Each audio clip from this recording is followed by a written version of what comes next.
she is not here now, so I'm hoping she's troubleshooting something and is on her way.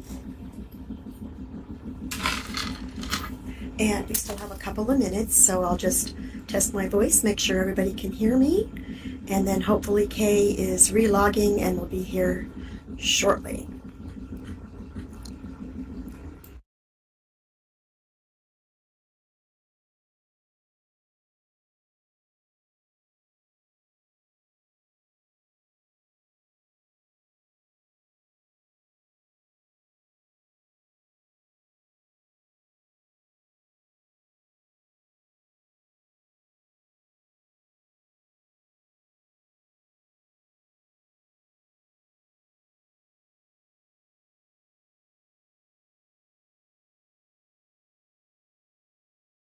A couple of minutes, so I'll just test my voice, make sure everybody can hear me, and then hopefully Kay is relogging and will be here shortly.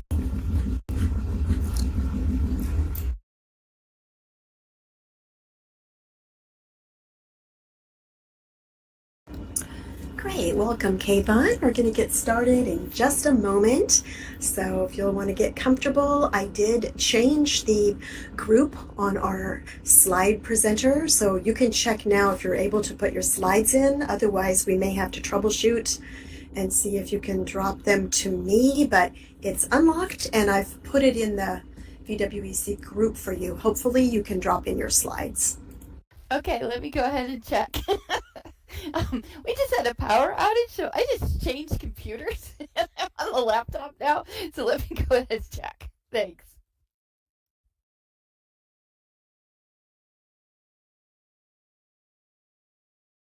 Sure. Oh, there's always a lot of technology troubleshooting. It never ends. And I'm so sorry about the loud noise. I've got some construction going on right outside my window, but I'll turn my mic off except for the introduction. And we'll get started shortly.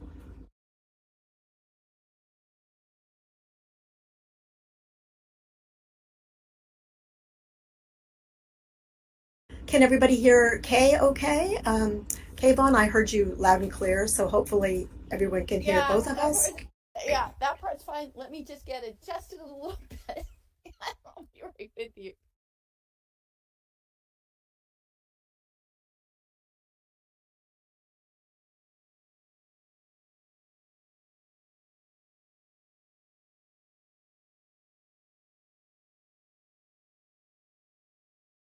Great, and we'll just make sure that her slides will load all right in our projector. We had to make a few changes. So we'll test that and then we will begin our Second Life Metaverse Expert Series for May. Great, looks like it's going to work just fine. So let me know when you're ready, Kayvon.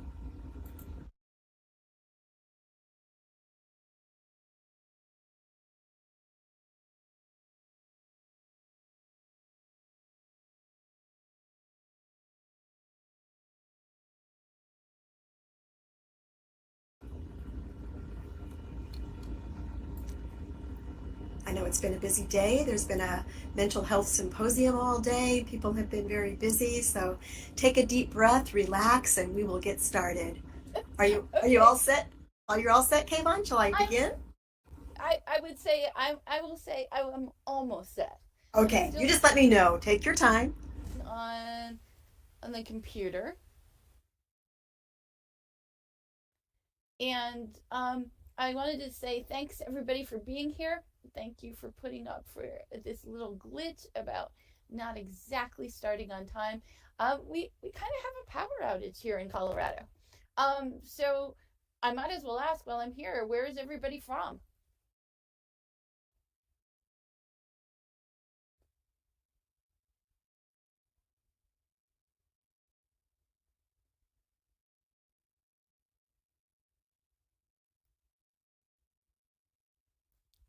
New York, Santa Fe, New Mexico. Yeah, New Mexico. Are you having? Because you're just a little down from me. um, how's the weather for you guys there?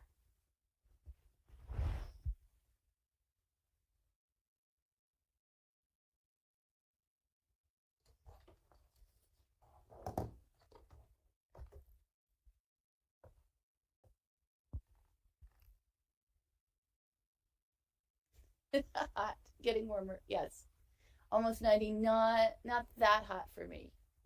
Okay,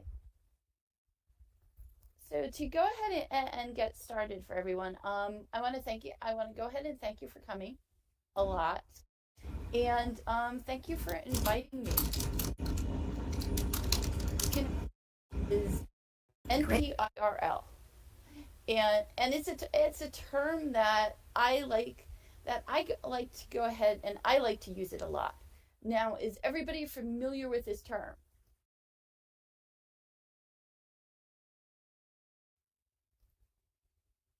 No. Okay. Anybody? Yes. Serenity. Yes. the term is the term is NPIRL.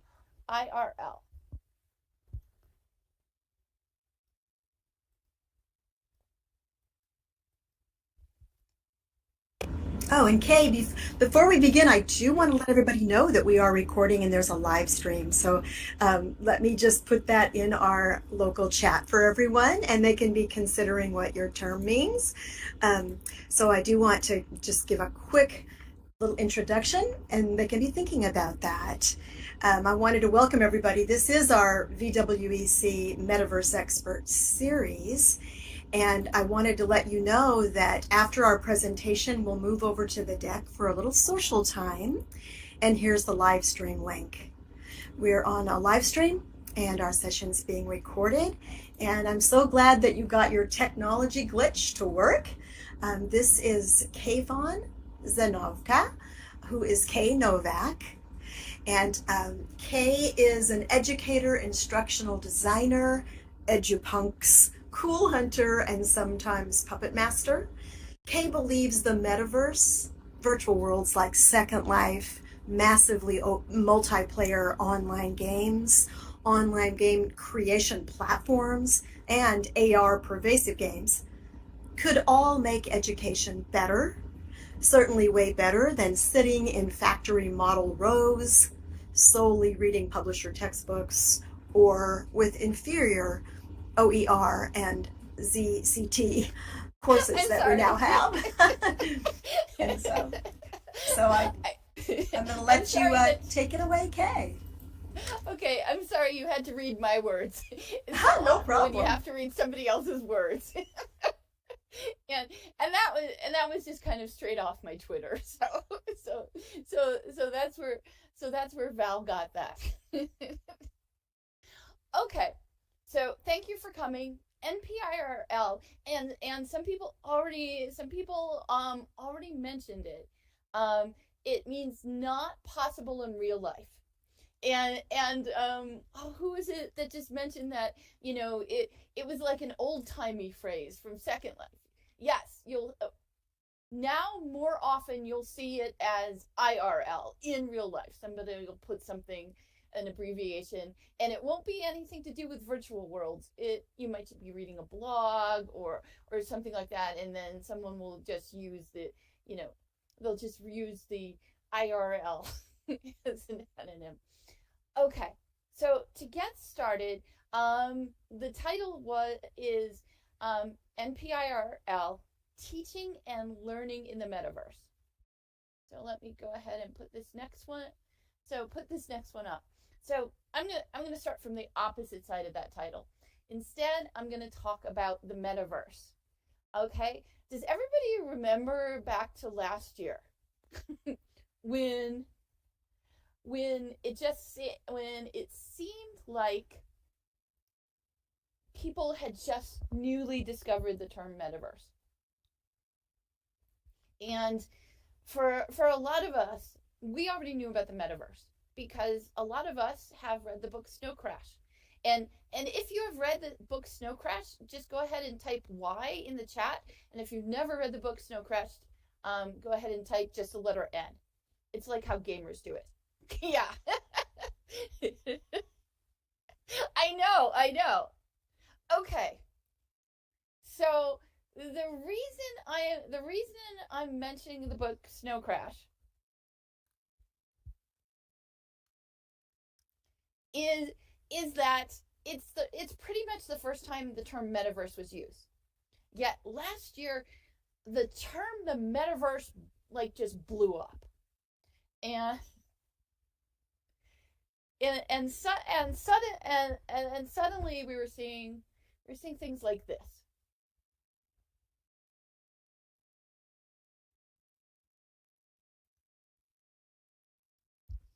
Suddenly, in all the different educational magazines, suddenly everybody was having an article on the metaverse.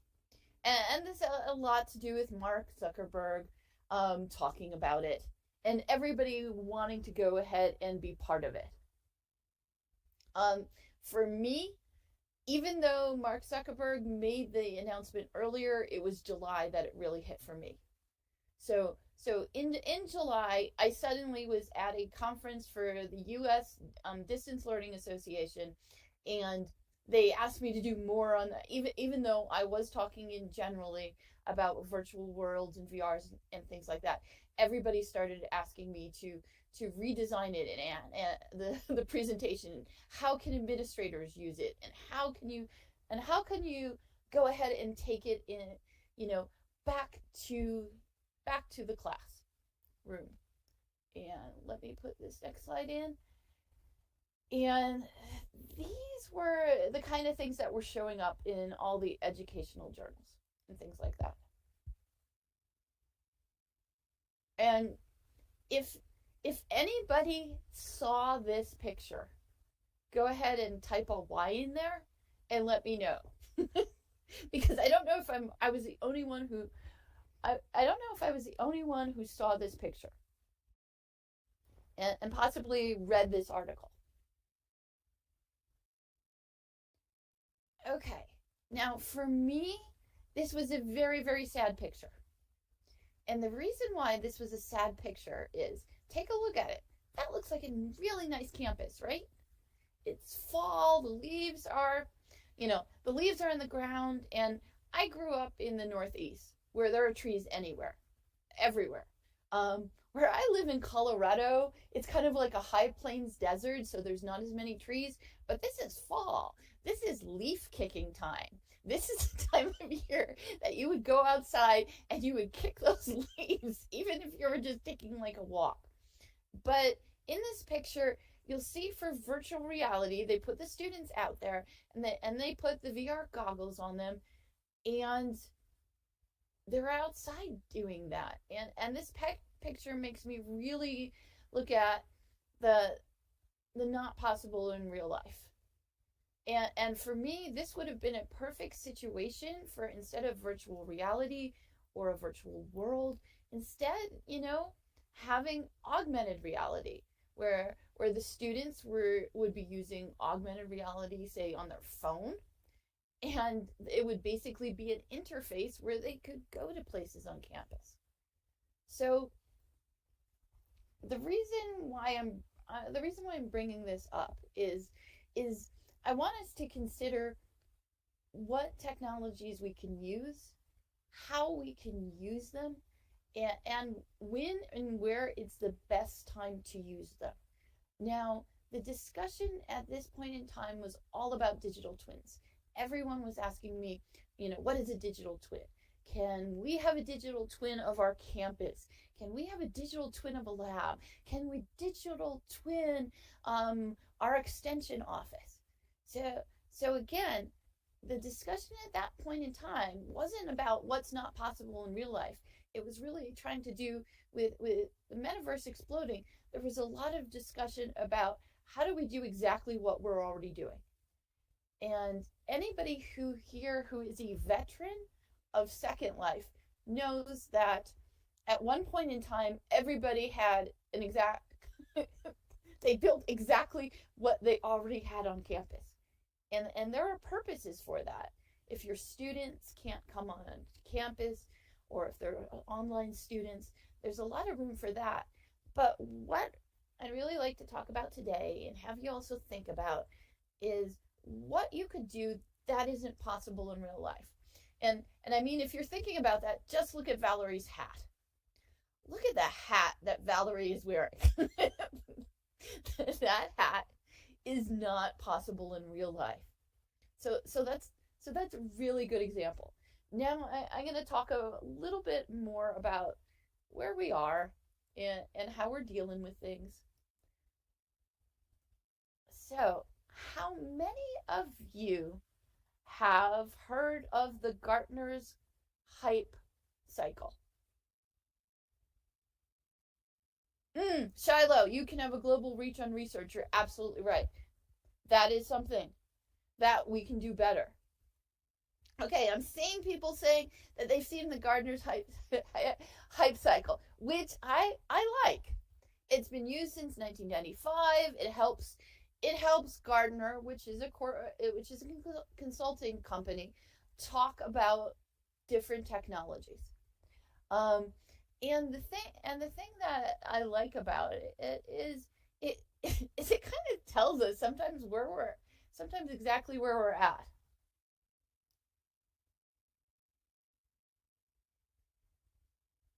So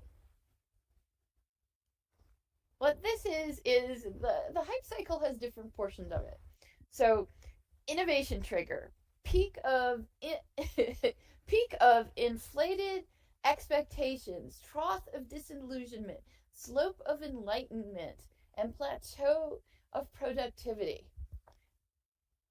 So for us, where do you think the metaverse is right now? If you were to put the metaverse and virtual worlds and kind of what we're doing just right here, where would you put it? And you can go ahead and type in slope of enlightenment. Anybody else?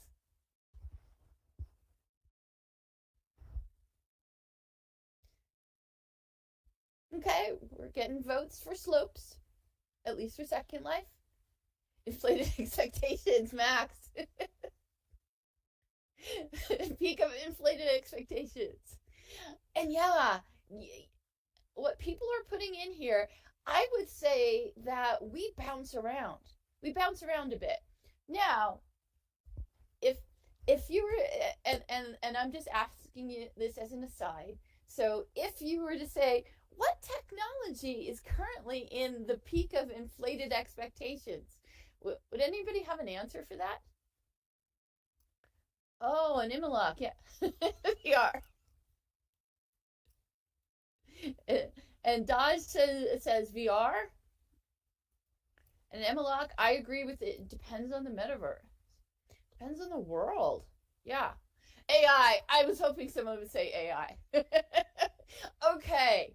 So, if you ever wanted to see this hype cycle in action, the innovation trigger happened with ChatGPT in December, and now we are so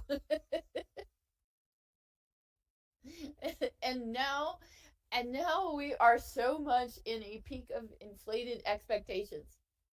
Huge.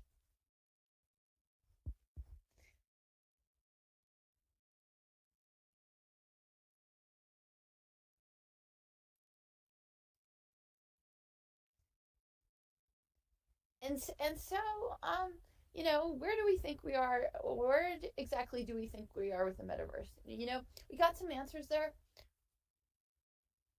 Oh, expectations have been accompanied by so much fear. Yes, I agree. I think that expectations and fear and discussion of ethics always come together in any two. Yeah. And Stranger, the hype and the segue, yeah, we see loads of those, don't we? All the time. I can tell you in Denver, the Segway, there are the Lime scooters everywhere, and there are rent-a-bikes, but nobody's got a Segway. I never see Segways. So excellent point on that. Now, despite the metaverse maybe in virtual worlds maybe not being at the peak of expectations. I don't know if any of you saw this last month. Last month, what happened is some of the corporations, and this is really kind of being led by NVIDIA, is they created a nonprofit about Um, the open metaverse. Yes, interoperability, because and Val, it's very important. Any of us who deal with learning management systems, which is not the best place to to warehouse our knowledge and our education, they do have something. They do have interoperability so that you can plug things in.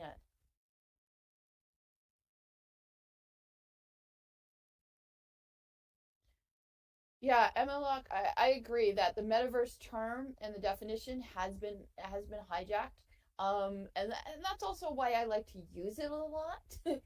I like to use it a lot because it does bring it back to it does bring us back to Snow Crash, and and and where a lot of us are now. The next thing I just wanted to mention again, um, and these are just things that I've been paying attention to.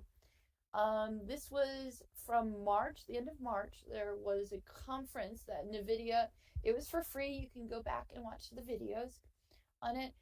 But NVIDIA was combining AI. What I should say, was having a discussion of combining AI and the metaverse. And what they were discussing was what what if AI could help create digital objects and do builds? So I don't know if any of you have been playing around with the image, the AI generative images, but what if using this interoperability that objects could be created using AI, and what if builds could be created using AI? It's out there and it's being discussed, and I wanted to bring that in for us also today.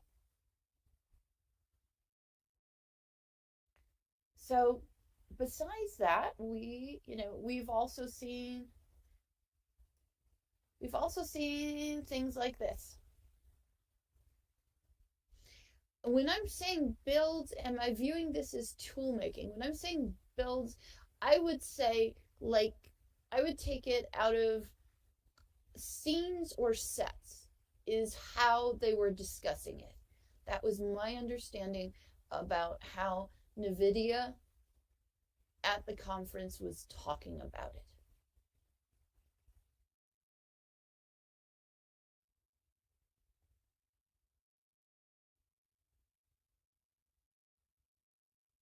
And Dodge, you're saying you've used ChatGPT to develop scripts in Second Life. Yeah, I think there's real possibilities, not only for us who are already in here and are doing like the homemade, like the homemade cooking kind of work. I think there's possibilities for AI to help us get more people in there. Um, and besides, the corporations, we have lots of different groups who are going into places like Virabella. And here's why I pulled up the Virabella one. Um, so how many people, and you can just go ahead and type Y or N, how many people have been in Virabella? Just type in Y or N. No, no, no. I see yes. No. Okay. This is a long shot. So the avatars really aren't just the cardboard cutouts and Emmelock seldom. Yes. But even in Virabella, some of the things that you can go ahead and see is, even in Virabella, which doesn't have lots of choices for avatars, not a lot of choices for building, and not necessarily a lot of choices for you if you are going there, like attending a conference like I did. Yes, Val. But I want to say, here's why I brought this in, and this to bring us back to not possible in real life. Despite the fact that it can be a glorified Zoom room and being pricey, and the avatars, that's my avatar there. I had the option to do brown hair, a skirt, and a jacket. Yes. Despite that fact, I walked around it, I saw things. Despite that fact, they were able to bring in, and I would say, whimsy or a little bit of not possible in real life. And here's what they did. I don't know who did this, but this is where I want to bring us back to, after going over what's the metaverse, what's the situation in the metaverse, what's going on with us now, what's different from before, what happened 2 months ago, what happened 2 weeks ago. But despite the fact that this is a virtual world, might not be our first choice for creativity, someone snuck in this piece of whimsy. They snuck in this piece of not possible in real life. And what they did here was, I was walking all around. I can't help myself. I check the physics on everything. I'm always curious. I want to see what I can do. I want to see what I can't do. All that kind of stuff. This snuck in. They have conference rooms. It's a lot like digital twinning, but they had a conference room. You open the doors to this conference room where it says into the void. You go into a room of nothingness that you cannot get out of. And I absolutely adored it. Despite it being in Virabella, despite this being a conference that had Zoom room aesthetic to it, and the avatars not being great, there was this one thing where when I opened that door and my avatar walked in, it couldn't get out. It was black. I couldn't walk out of it. I couldn't do anything with my avatar. It was a void. They gave us a void. Okay? And I had to log out and log back in to be able to get back on Virabella. And I didn't end up there because you end up in the same place. It's not like Second Life. Or at least the version I was in wasn't. But they gave me a void that was hilarious. It had whimsy, and it allowed me to do something that was not possible in real life. In real life, I would never be able to do something like that.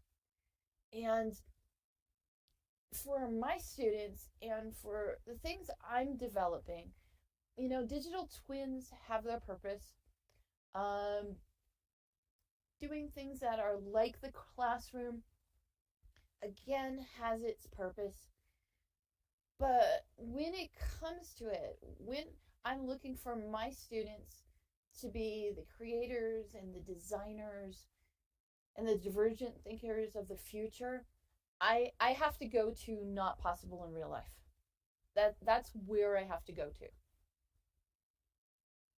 So and it's what I have to think about when I'm designing and when I'm teaching.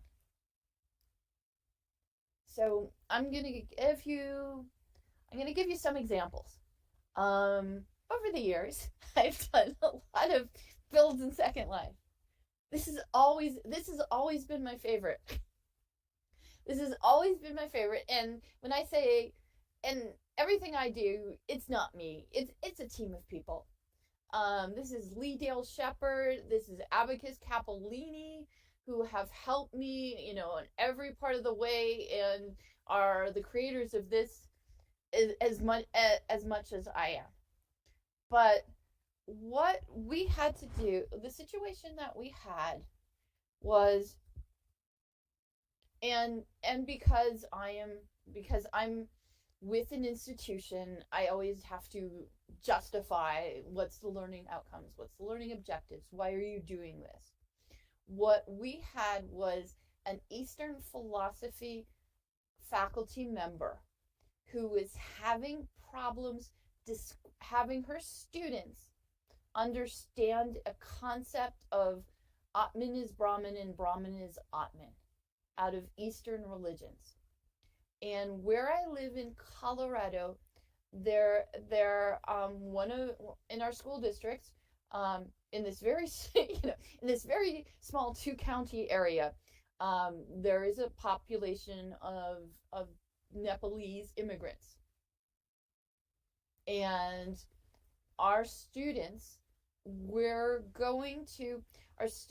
becoming nurses, and they had to take a cultural diversity course, which this was a cultural diversity course. Eastern philosophies is, and they were having problems understanding exactly what was going on in the hospitals and hospices. So we, instead of just doing a reading, we talked to the faculty member and said, can we design this for you? And in designing this, we used a certain translation of the Tibetan Book of the Dead. It's a translation that was done by Uma Thurman's father, Robert Thurman, and the main the main character, if you're looking for a main character in this, is noble so and so. Direct translation, noble so and so. We made noble so and so. We basically made a avatar that the students would log into. So different students would log into the same avatar, and they would go through our build, which was having to deal with the wrathful deities, deal with the peaceful deities, and then be judged by Lord Yama. We did that. That was our not possible in real life. That was us putting the students in a situation, and there was, when they met the wrathful deities, there was a lot of stress. Okay, because we had 6 wrathful deities, some flying, some on the ground, who would converge around noble so and so. And while we didn't do anything more than, in Second Life, how you can physically push another avatar. We didn't do anything more than that. They did fly around, they did make noises, they did things that would not be possible in real life. So that was one of our first NPIRLs. Then you're going to see a theme with us.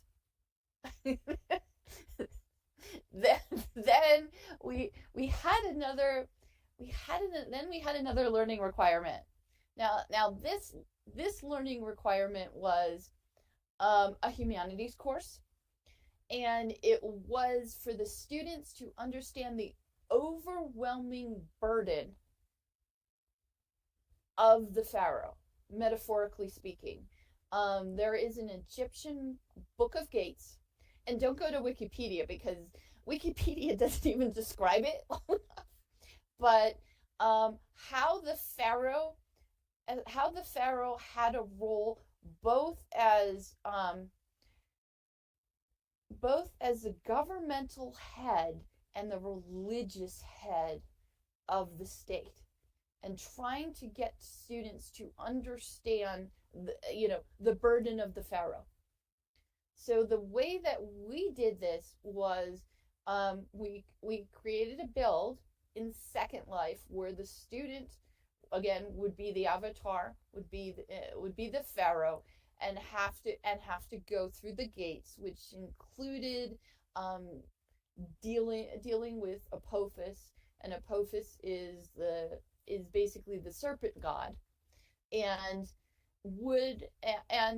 this was more of a, if you think of it more like a platform game where questions had to be answered, but there was a timer, and Apophis the snake was chasing the whole time. So that's how we did that. Some of the other things that we've done is, and I'm putting this up first because I don't know if anyone remembers the Smithsonian having a Great Dia de los Muertos exhibition. They had a phenomenal one, right? And that's another thing that we always look at, is for the not possible in real life. Is there something already out there that we could use? So at first, for our Dia de los Muertos, we started by visiting the Smithsonian, right? And the Smithsonian had a great exhibition. And as far as these altars and not possible in real life, at one point we did get a museum that allowed our students to build some altars, which was great, but that was only one campus, and we have 3 campuses, and we have online students. So for us, it was only possible for one of our students, for one of our student groups. So then, what we decided to do after we saw the Smithsonian's, we decided, let's get our students involved in this. Let's them be the divergent thinkers. And then what we did instead was we gave them a blank space. So what we did was, and this is easy. If you take a look at this picture, that's a platform. That's an aerial platform that probably everyone has in their inventory, right?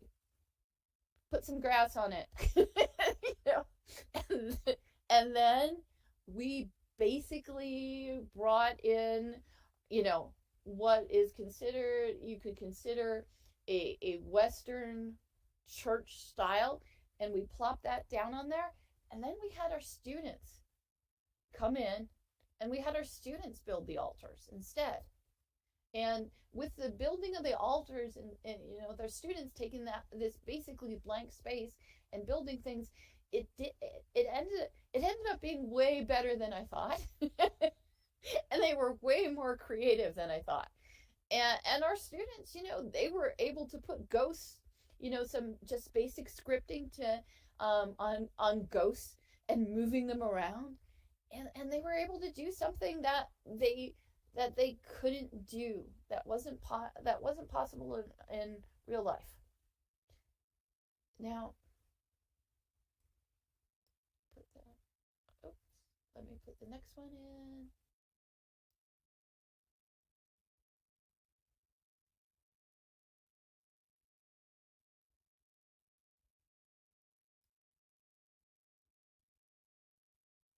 So the other great thing about there's another component that I feel to not possible in real life.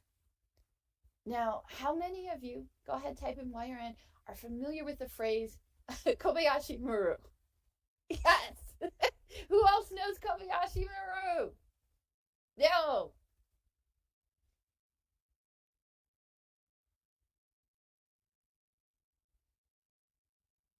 I'm seeing some no. Some no. It's okay. It's okay. It's great. And if there are any other Star Trek fans out there, let me, and if I get anything wrong, correct me. Please correct me in chat.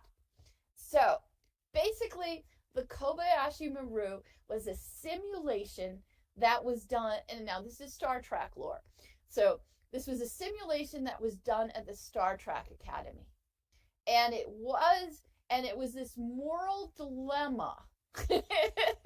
So cadets at the Star Trek Academy, like Captain Kirk and all the officers, had to go through this. And the Kobayashi Maru was a simulations that they had to do before they graduated the Star Trek Academy.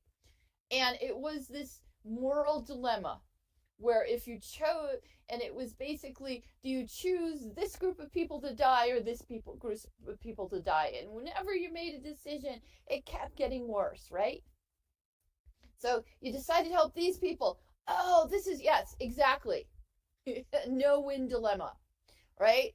So this no-win dilemma. Now, as the lore of Star Trek goes, is Captain Kirk he snuck in, and he changed the simulation. So he changed some of the specifications on the simulation so that you could win. So he snuck in when he wasn't supposed to, and he changed things. Yes, it is about changing the rules. So for me, that's another thing that NPIRL lets us do.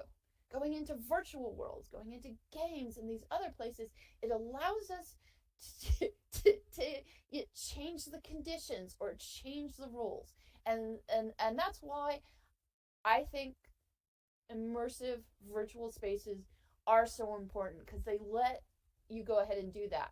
So I'm gonna take a slight detour, and my slight detour is a little bit about changing the rules too. Besides virtual worlds, my research partners and I, we go into World of Warcraft, other games, but we really go into World of Warcraft, and we look at learning and divergent thinking and social metacognition. And social metacognition is one of our big ones now. And social metacognition, while metacognition is you thinking about how you learn or learning how to learn, and social metacognition is how does a group do that? How does a group learn, and how is a group aware of how the group is learning? I know it's very meta, but for me, it's very interesting. As a learning designer, something I hear all the time, especially for online courses, is students hate group projects.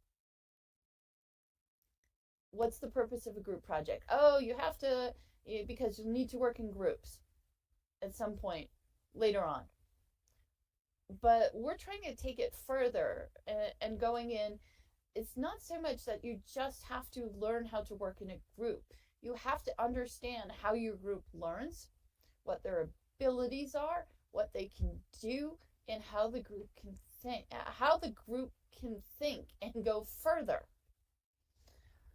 So this up here is just an example of World of Warcraft.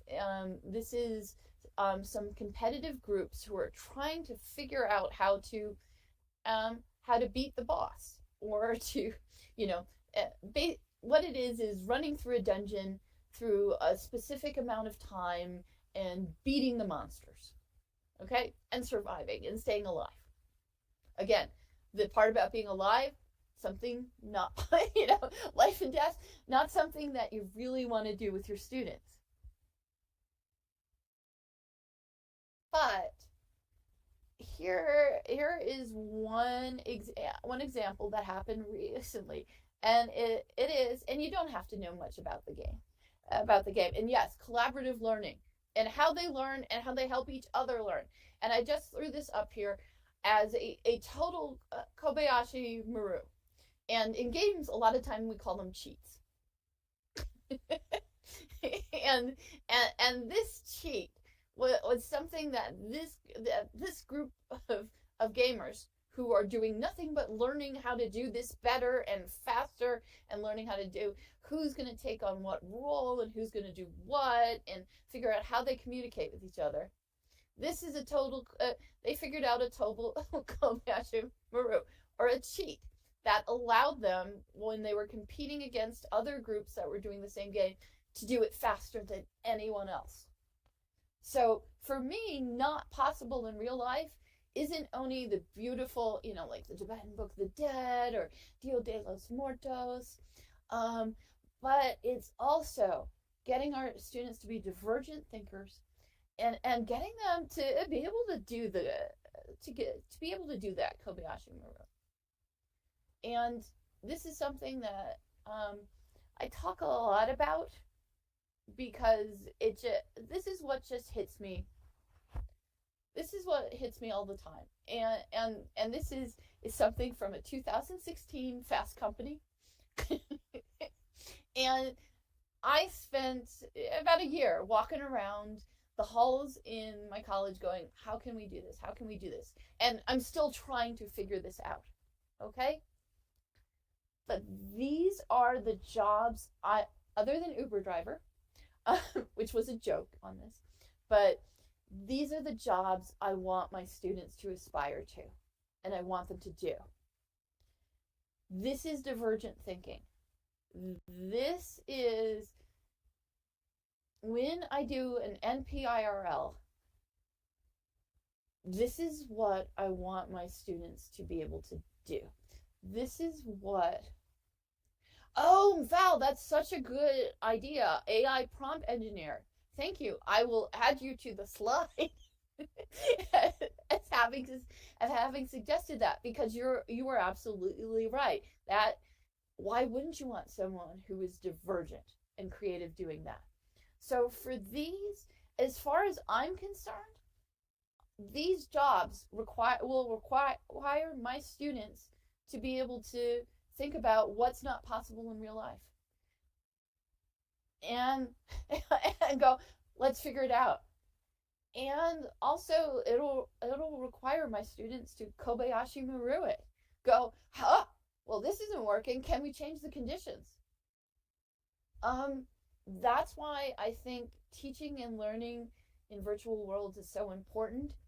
That's why I'm also saying I'd ask you also to think about how you can do builds, or how you can give your students the opportunity to do builds that are, not possible in real life, that go ahead and that give them the opportunity to do this. Now, I also want to say, if you're here, you're probably a pioneer, okay? if you're here, you are probably not only on the cutting edge, the bleeding edge, you're probably there already. So I'm going to ask you, how can you bring some of your colleagues up there? Can you convince your colleagues about, and you're totally fine, you can borrow my slides if you think they would be of any help, but how can you bring your colleagues up to doing a build, to doing something that moves your either content area or your program or your certificate or the degree? How can you bring, and lots of you might not be working in higher ed, how can you bring the people that you are teaching, the learners that you are with, up to something that is not possible in real life, or not possible unless they change those conditions? So I had talked about how I was at a U.S. Distance Learning Association conference, and they asked me, oh, Metaverse, tell us about it. Ooh, help us about this. So these are just some of the questions that I had ended up putting in. Some of these questions and things might be things that you answer for yourself every day, every time you build something. But these might be questions that you can take back to the people that you might be able to bring along with you. What technology fulfills your needs from a pedagogical perspective? And that's, is it virtual reality? Is it virtual world? When I showed you that picture of the students, who, if I showed you that picture of the students who are outside in this wonderful fall environment and they had VR goggles on, I would go, augmented reality. So the thing of it is, it might not be a virtual world, but it might be something similar to that.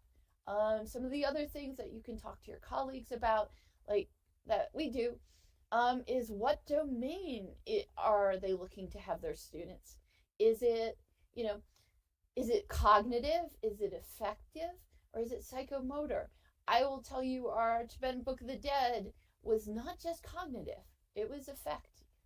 Okay? Especially when we did the Egyptian Book of Gates, it was effective. We wanted the students to possibly get some kind of understanding about the heavy burden of the Pharaoh, and how much the Pharaoh actually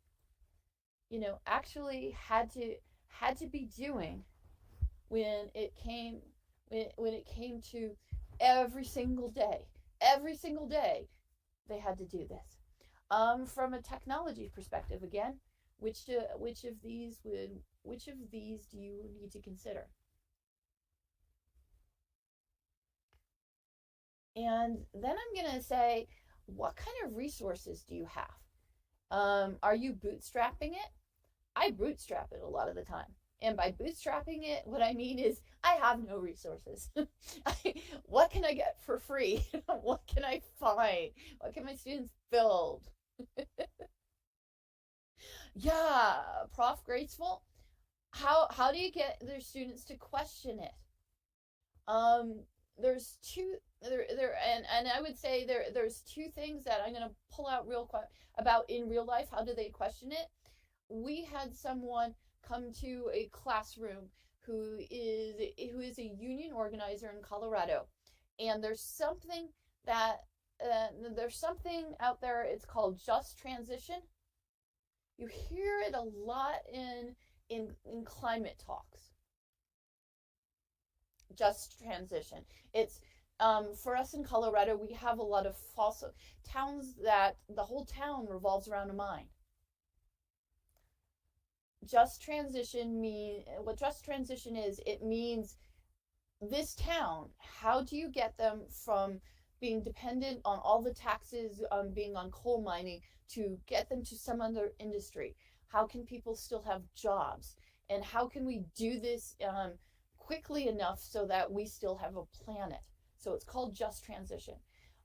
In this instance, a union organizer working on just transition came into the classroom, told the students, pick a side, walk over on this side of the wall, and this side is if you think the climate's more important. Work on this side of the wall if you think that jobs are for people are more important. Well, the Kobayashi Maru for the students in that just simple example was the students who stood right in the middle and said, I'm not choosing. We got to do both. So there are opportunities for your students to question the rules and change the conditions that I would definitely encourage. Now, what I'm saying is if you're going forward, what kind of resources you might need. Like I said, bootstrapping, internal resources, external resources. I have gotten lucky lately in the fact that I have gotten all the little grants are popping up at my college. Like little, oh, you want $1,000? You want $2,000? You want $3,000? Go ahead and put in a grant. Other grants like say Perkins funding, which is a U.S. for career technical education. I have been getting a lot of these grants for about $10,000 that I've been able to do things with. So so what I'm saying is go ahead and be thinking about that. Let me put in here, and I know I will hurry for the rest of the time we have. Also, think about what spaces will work for you. Will Mozilla Hubs, is that a good entry point for you or your students? Another one I'm going to say to go ahead and consider, because why not?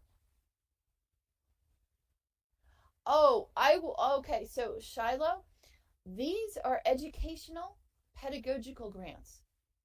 So they are not even research grants. So the findings are usually just a basic report, 1 to 5 pages. 1 to 5 pages, and it's more and these are more about accountability. So those are the little kind of grants that I'm talking about. So not anything like National Science Foundation huge grants. Just little grants are helping me get things into the classroom, and providing some funding for the faculty, teachers that I'm working with. So for this, I'm just saying, look at the spaces, what works. Roblox, not that bad for getting your students to learn about like some basic game design and some basic gravitating to online learning scenarios. Here's what I would say: the grants that I'm getting are at my institution, they are the most innovative ones that are being suggested, and that's how they're getting funded.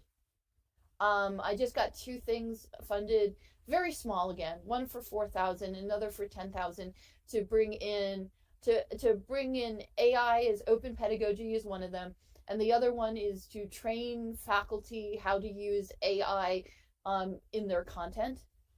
I'm finding that at my institution that I can put these in as the innovative grants, so that when people are looking at things, yeah, that people are looking at things, they can go, oh, well, we'll fund this one because that one's innovative. So that's what I'm seeing. And like I said, these are little grants. Real quickly. Okay, the other thing that I'm going to say now, this I especially made this slide last year when everyone was going crazy about the metaverse. And people were saying, and when I was getting the phone calls and the emails and stuff like that, going, metaverse, tell me about this, Kay. What is this thing? I really had to talk to about them is, who is your talent? And I have the picture up there from Crouching Tiger, Hidden Dragon. Okay, how many people have seen that movie? Just type in Y or N if you have. And yes, okay, yay. It's older. It's like maybe even the year 2000. That's how old it is. But I am a really big fan of wuxia. And wuxia is like the kung fu stuff that you see in Crouching Tiger, Hidden Dragon. And does anybody know what this title is referring to? And if you do, just go ahead and type it in chat. If not, of course, I will explain it for you.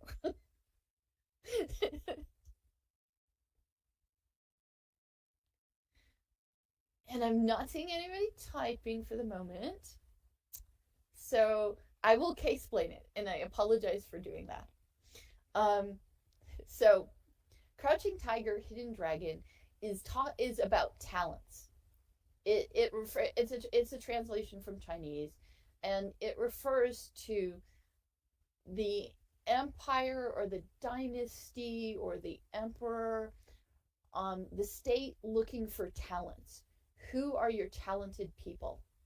And a Crouching Tiger, Hidden Dragon it kind of refers to who are your talents that you don't know about. Yes, thank you, Shiloh. thank you. No, the shout. I love the shout. Yes, that. And so I'm gonna say, look for your Crouching Tigers and Hidden Dragons.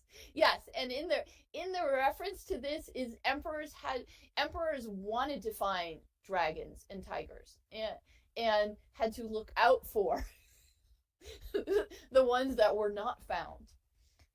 It was very much in.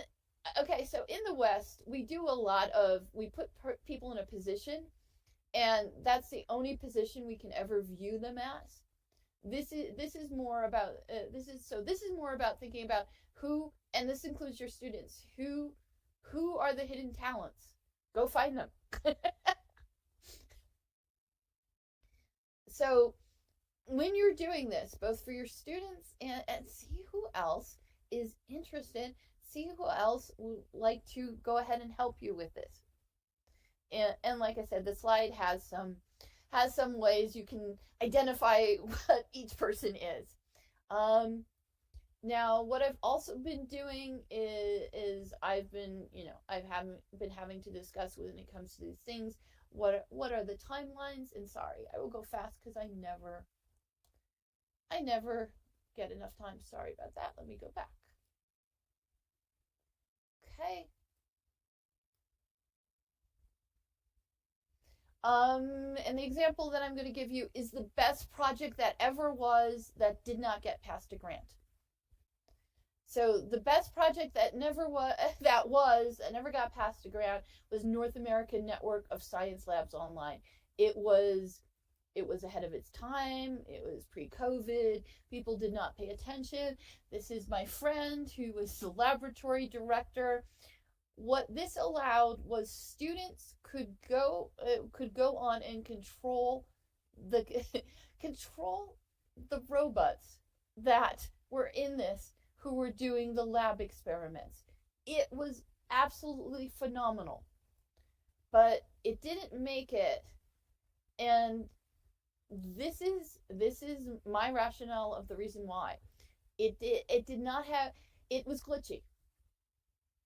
If it had had student support, if it had an online student success coordinator who, or if it had a help desk that had someone who was really good at it, it could have made it, because students had to get a little used to the glitchiness, and then it totally would have made it. So wrapping up real quickly, and going ahead with doing that is, I'll give you guys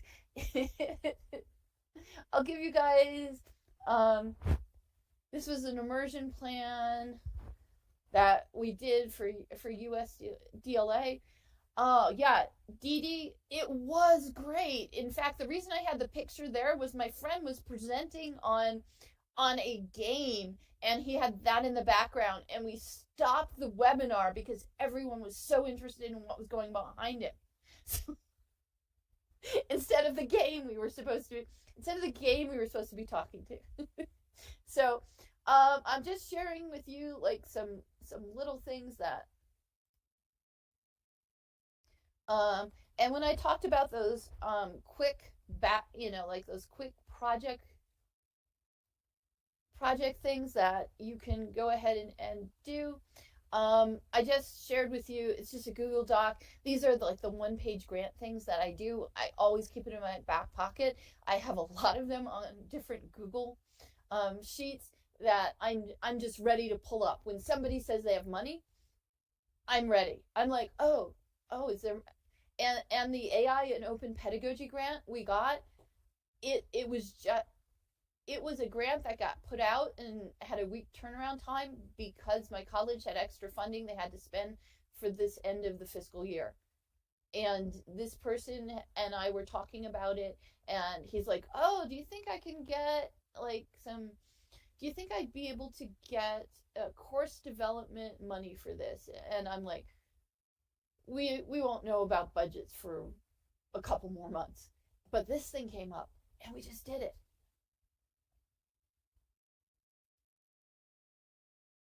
So we are pretty much at ending time here. That's my information. I'll put all of it there, and then I'll quick put up the slide I always end with.